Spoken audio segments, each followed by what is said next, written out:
yaşadığında çürəkmə. İki insan ki düşman, öz yaxşı bilir bu dünya.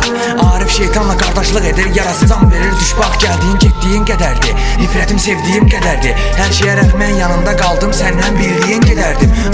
Ölüm nədir, geri dönüm nədir, bunu söyüm nədir, onu döyüm nədir, nədir böyümədim məni uşaq bilmək səni öylədir deyəsən. Düşmüsən it kimi gözümdən, oynadın itlərin sözünlə. İtirməyə göz aldın, yenə getdin, hər şey sikdirər gözümdə. Mənə danışma tökülən yarpaqdan, sən qorxaq adam, mən axmaq adam. Atıb gedən mənim dostlarım kimsən, xoş danışam olursun cındır adam. Oynadın artıq hisslərimlə, mən hisslənirəm, gücüm dizlərimdə. Bizi istəmirlər, bunu anla artıq, baxmaram yalancı gözlərinə. Mən sıfırdan zirvəyə gedən yoldayam, bəzi insanların gözü götürmür. Yaşamağa səbəb indi pullar sayılır, Arif qazanır amma özü götürmür. Həqiqət budur, bax pulun varsa sən yaxşı oğlansan, yaxşı olmaq üçün yaxşı oxumalısan. Hansı yoldasan, bir sözlə sən yaxşı olmalısan. Payıma düşən əcəl səhv gətirdi, mən razılaşdım, mənə qəm gətirdi. Həyatımda ilk dəfə bir qız sevdim, həyatıma bir ömür dərd gətirdi. Axı nədir problem, danış görüm, bu oğlan hər dəfə danışıb ölür. Sıxıram mən ağır yükün altından, qarşı tərəf bunu yaxşı görürdü. Hər gün başımda bir bəla var, amma atmıram addım səhv yerə.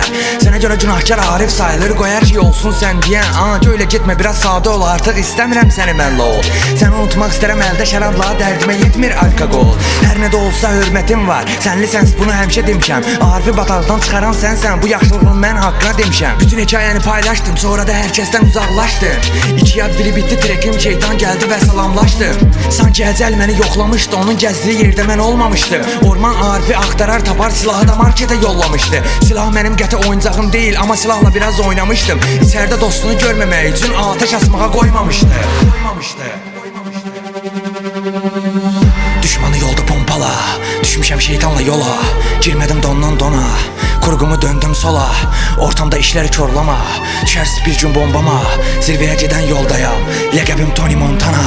Düşmanı yolda pompala, düşmüşəm şeytanla yola. Girmədim dondan dona, kurgumu döndüm sola. Ortamda işləri korlama, düşərsiz bir gün bombama. Zirvəyə gedən yoldayam, ləqəbim Tony